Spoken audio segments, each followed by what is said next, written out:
अयोध्या धाम की पावन धरा, प्रभु श्री राम की पावन जन्मभूमि, मां गंगा की भूमि और बाबा विश्वनाथ की पावन धरा से आप सभी मां कामाख्या के धाम के आशीष से ब्रह्मपुत्र जैसी पावन नद के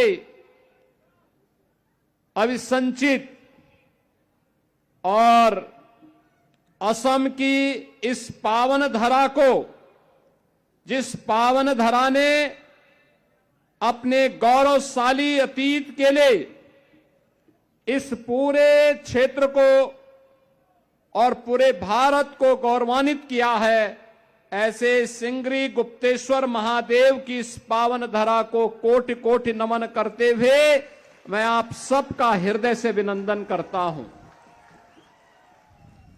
बहनों और भाइयों, असम की यह पावन धरा भारत की गौरव की पावन धरा है। विदेशी आक्रांताओं के साथ कैसा व्यवहार होना चाहिए, अहोम राजवंश के द्वारा इसी भूमि से 600 वर्ष पहले लचित बोरफुकन के नेतृत्व में अदम्य साहस का परिचय देते हुए जो शौर्य और पराक्रम दिखा करके इस पावन धरा को विदेशी आक्रांताओं से मुक्त करते हुए, उन्हें दूर दूषित करते हुए भारत के गौरव और सम्मान की रक्षा इस पावन धरा के वीर योद्धाओं ने किया है। इस पावन धरा को कोटि कोटि नमन करते हुए मुझे आज गौरव की अनुभूति हो रही है।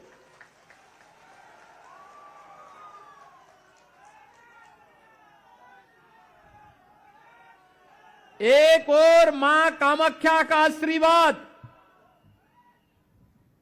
यहां के श्रमिकों और कामगारों की मेहनत और परिश्रम का परिणाम है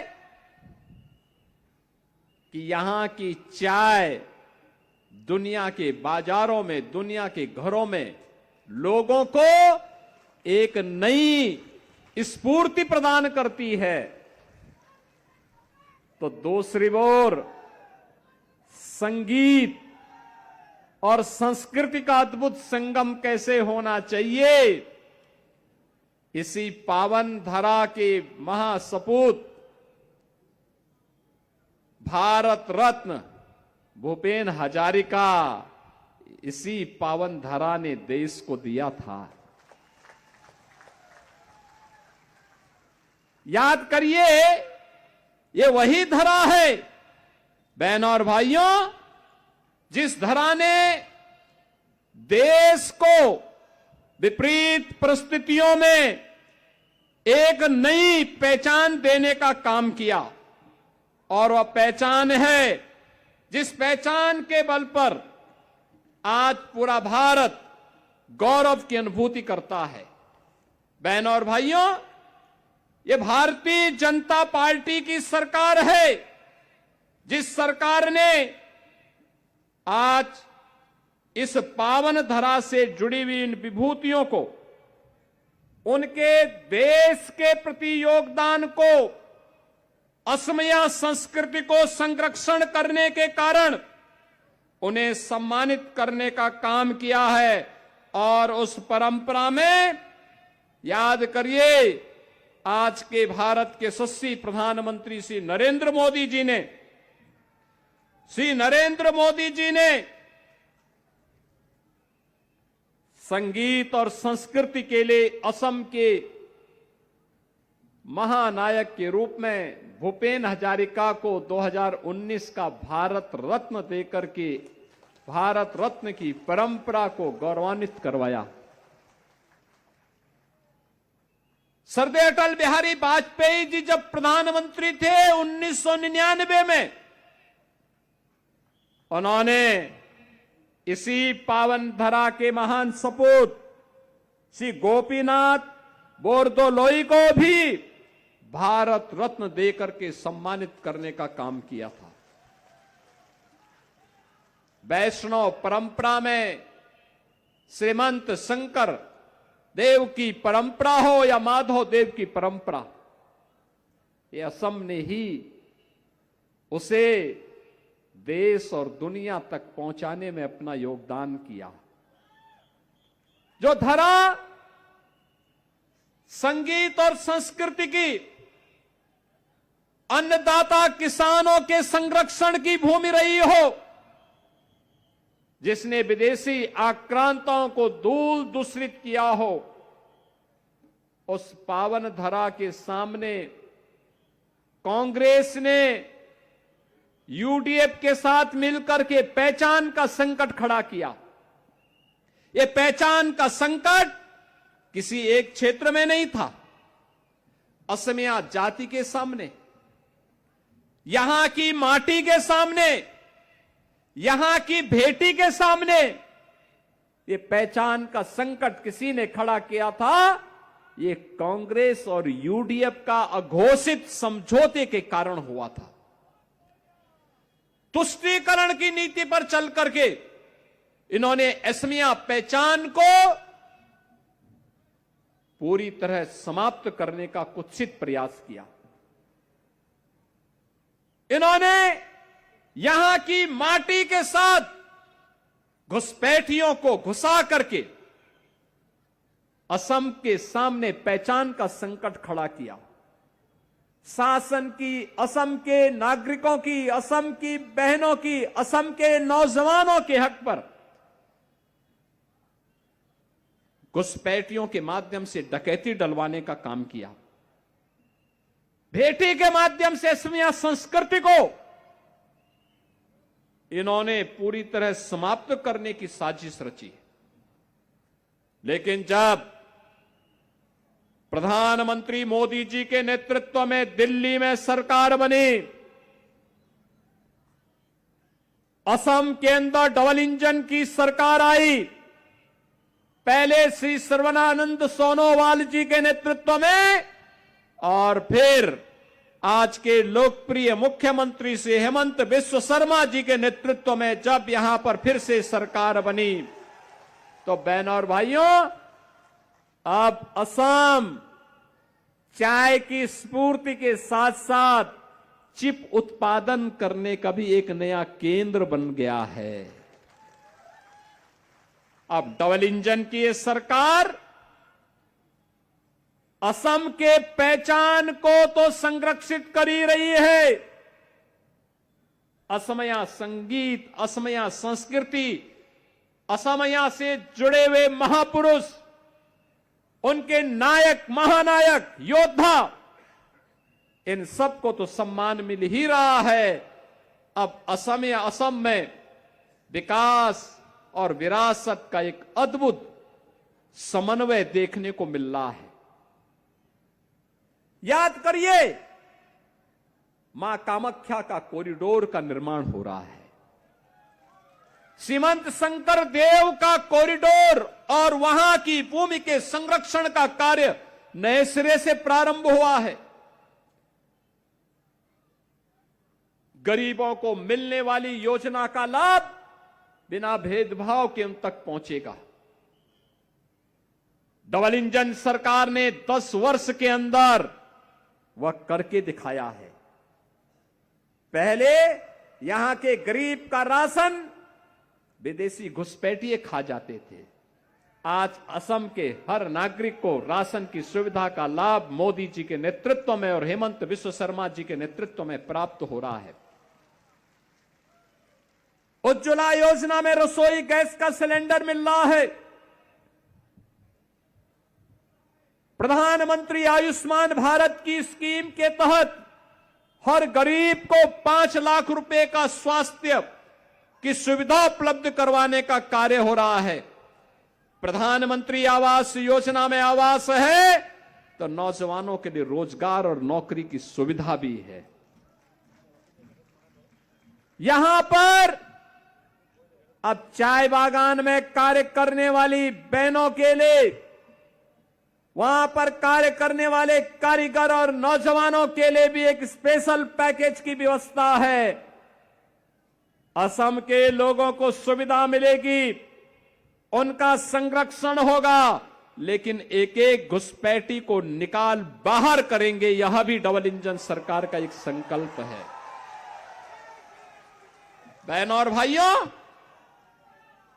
कांग्रेस घुसपैठ कराती थी, बीजेपी घुसपैठियों को निकाल बाहर करती है। कांग्रेस दंगा करवाती थी, आज दंगा मुक्त और कर्फ्यू मुक्त असम के निर्माण के लिए डबल इंजन की भाजपा की सरकार पूरी प्रतिबद्धता के साथ कार्य कर रही है। बहनों और भाइयों, जहां भी भाजपा की सरकार आई है, ऐसे ही शांति, सुरक्षा और समृद्धि आई है। पहले उत्तर प्रदेश में हर दूसरे तीसरे दिन एक बड़ा दंगा होता था, कर्फ्यू लगता था, महीनों महीनों कर्फ्यू लगता था। उत्तर प्रदेश की आबादी आज 25 करोड़, 25 करोड़ आबादी में पिछले 9 वर्ष में नो कर्फ्यू, नो दंगा, यूपी में सब चंगा।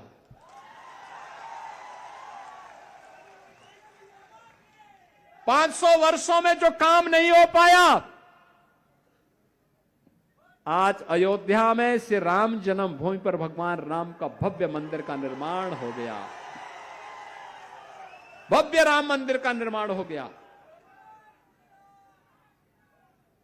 वहां कोई उग्रवाद नहीं, कोई नक्सलवाद नहीं, किसी प्रकार का कोई अलगाववाद नहीं। और यहां तक कि सड़कों पर भी वहां नमाज नहीं पढ़ी जाती है।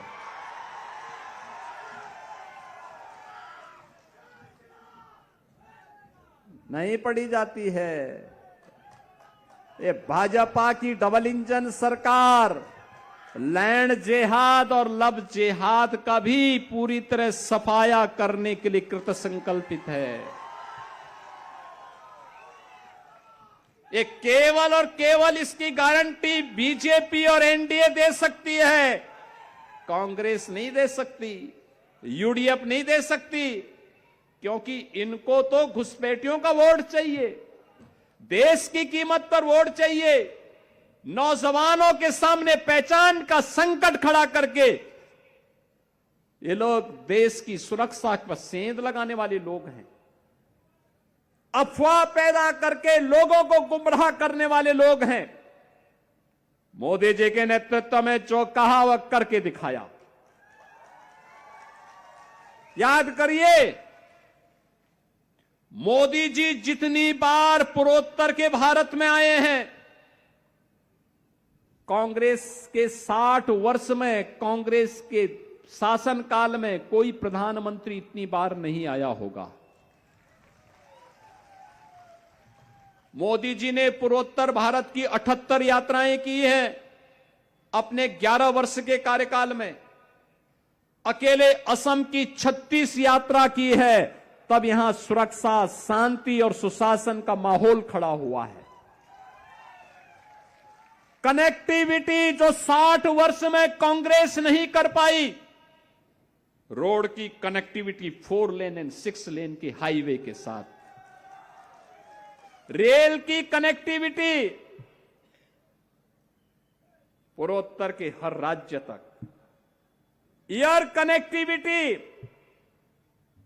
देश के अंदर हर जगह जाने के लिए, और इनलैंड वाटरवे की भी कनेक्टिविटी, 4 प्रकार की कनेक्टिविटी अकेले आपके असम के अंदर आज देखने को मिलती है।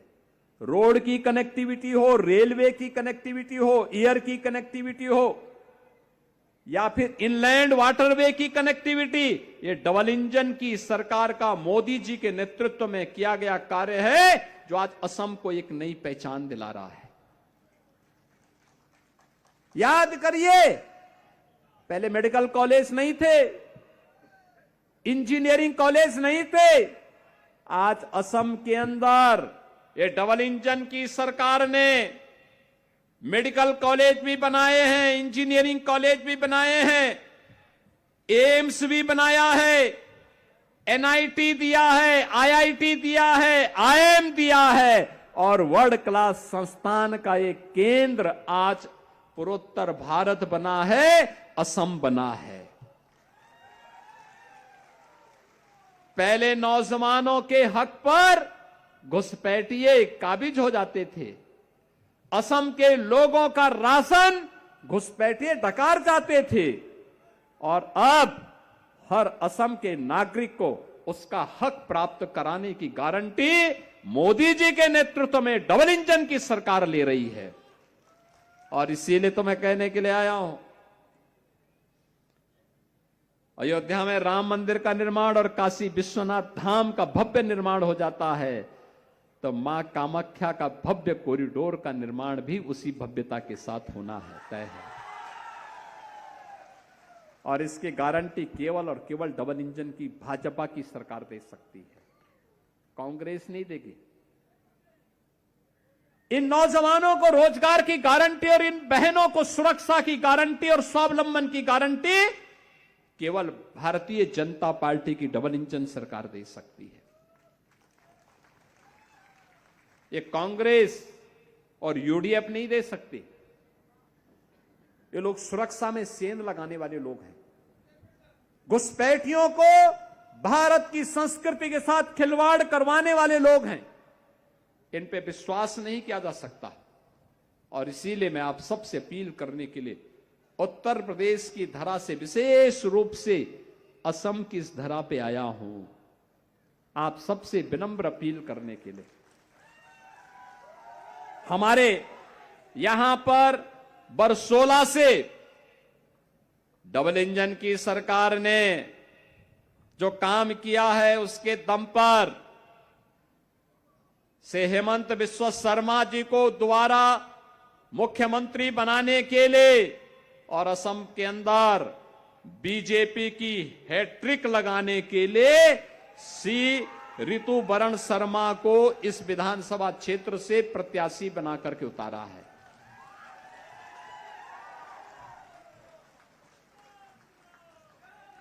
ऋतुवरण शर्मा का समर्थन देने के लिए श्री गणेश कुमार लिंबू, हमारे जो वर्तमान प्रेजेंट विधायक हैं, ये भी यहां पर उपस्थित हैं। उनका आशीर्वाद है। श्रीमती मधुस्मिता डेका हजारिका भी यहां पर आए हैं समर्थन देने के लिए और नेतृत्व देने के लिए। हमारे सांसद रणजीत दत्ता जी का आशीर्वाद तो पहले से है। आपका आशीर्वाद मिलेगा? दोनों हाथ उठा करके बोलो, दोनों हाथ उठा करके आशीर्वाद मिलेगा ना? विकसित भारत और विकसित असम के लिए डबल इंजन की सरकार आवश्यक है और विकसित होगा तब जब बरसोला में भी डबल इंजन की सरकार चलती हुई दिखाई देनी चाहिए। इसको चलाने की तैयारी है ना? सुरक्षा और सुशासन और सेवा की गारंटी तो ये हमारे रणजीत दत्ता जी, ऋतुवरण शर्मा जी, गणेश कुमार लिंबू जी, ये सब लोग ले लेंगे। आपका काम तो इनको मजबूती देना है, कमल खिलाना है। उसी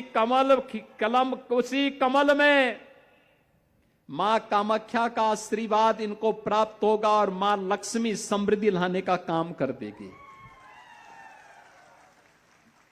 ये सब करवाएंगे ना? दोनों हाथ ला करके आशीर्वाद दीजिए, दोनों हाथ ला करके, जहां तक आवाज जा रही है। आप सबका आशीर्वाद यहां से श्री ऋतुवरण शर्मा को भारी बहुमत से विजयी बना करके असम के अंदर तीसरी बार डबल इंजन की भाजपा की सरकार लाने में मदद करेगी। और बहनों और भाइयों, डबल इंजन की सरकार आपको सुरक्षा की गारंटी देगी, नौजवानों को नौकरी और रोजगार की गारंटी देगी, बहनों को स्वावलंबन और सुरक्षा की गारंटी देगी। असम को सुशासन और असम को समृद्धि के नए सोपान तक पहुंचाने के साथ ही विकसित असम की परिकल्पना को साकार करने में अपना योगदान देगी। और इसी के लिए आप सबका अपील करने के लिए मैं विशेष रूप से आया हूं। आप सभी लोग 9 अप्रैल को भारी बहुमत से कमल चुनाव चिन्ह पर श्री ऋतुपर्ण शर्मा को भारी बहुमत से विजयी बनाने में अपना योगदान दें। सभी लोग देंगे? सभी लोग देंगे ना? तो मेरे साथ बोलेंगे, भारत माता की, भारत माता की, भारत